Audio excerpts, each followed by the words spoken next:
There's a term or expression called street smart that originated in the 1930s during the Great Depression, which refers to the ability of people to survive in an urban environment when there weren't a lot of jobs, people didn't have savings, and they were struggling just to have a place to sleep or food to eat. You've seen the photos, these black and white photos of lines around the block for soup kitchens. There was a lot of struggling during the Great Depression, and the ability to survive in that kind of urban environment when there really wasn't a safety net was called street smart.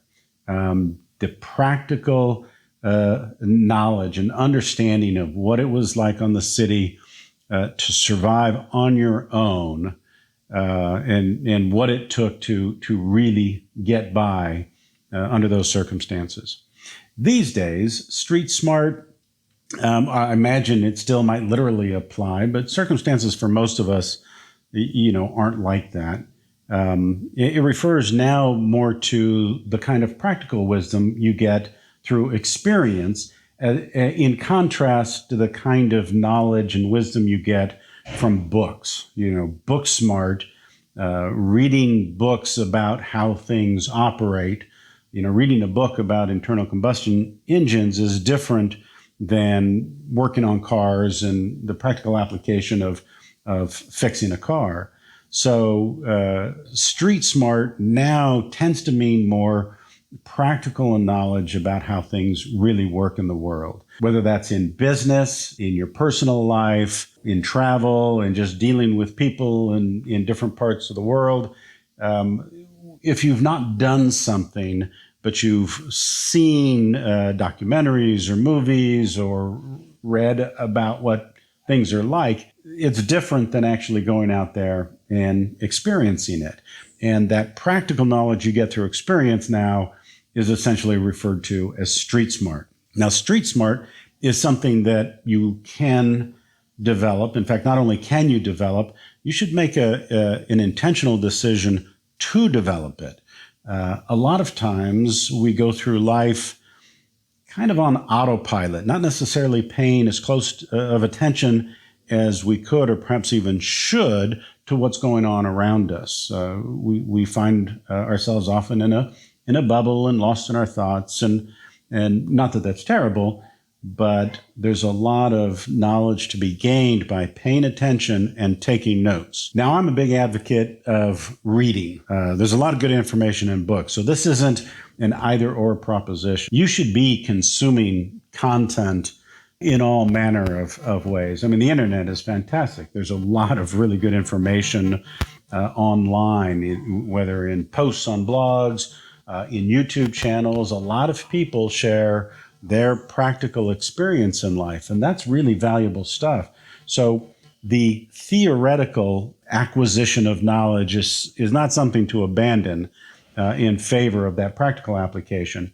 It's to be done in conjunction with the practical application, getting out and living life.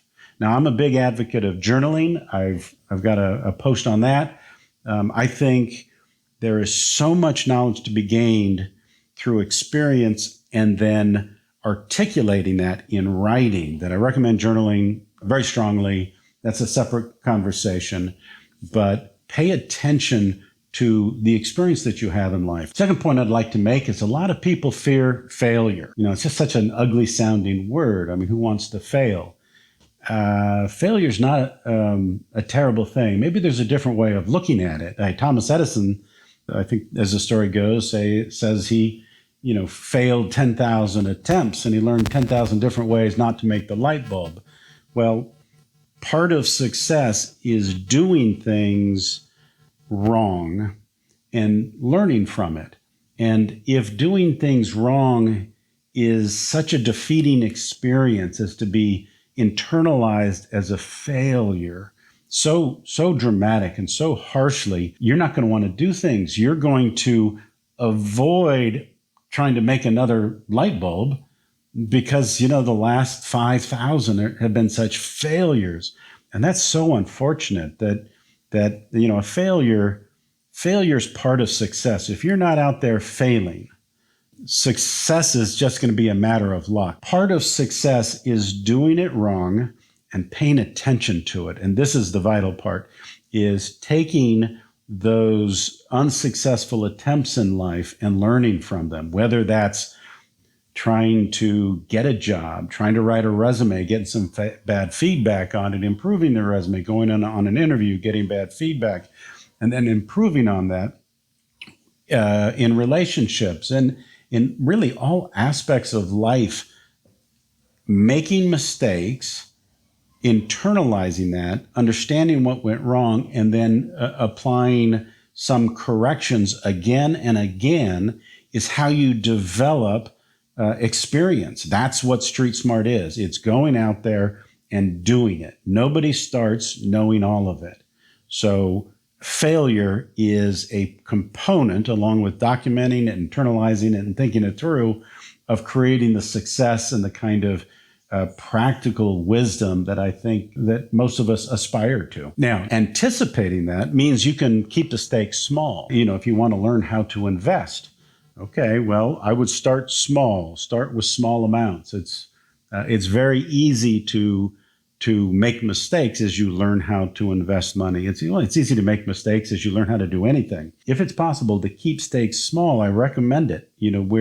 Where that experience that you get doesn't cost much. Before you go on a job interview for the job you really want, well, go on a bunch of other interviews and just practice on them. It doesn't hurt. It's not that painful. And it's surprising how much easier it is when the stakes aren't high to try things, to put yourself out there and explore how you might present yourself to people, because you don't care as much. If your goal is to go on one interview and get your dream job without any other effort, without talking to anyone else, the cost of failure becomes high and it's hard to perform as well. You haven't had the opportunity to learn and get the experience that you might need to do as well as you might. Allow yourself the opportunity to have a lot of experiences and let all kinds of things go wrong. Fail in every possible way as part of the process of getting the experience you need to go do well on all of these tasks into the future. Street Smart, it's kind of just a fun idea. It really is about building practical wisdom, but it raises the idea that you can choose to create practical wisdom. You can choose to put yourself into new experiences, allow them to go however they go, handle them as best you can, and be very deliberate about learning from each of them in a way that you retain it, that you're able to do better the next time and better still the time after that. And being mindful of the idea that there is such a thing as that kind of practical wisdom, being street smart, being savvy in a way that applies to your real life, and being deliberate about living a life looking to acquire that knowledge is going to help you over the long run.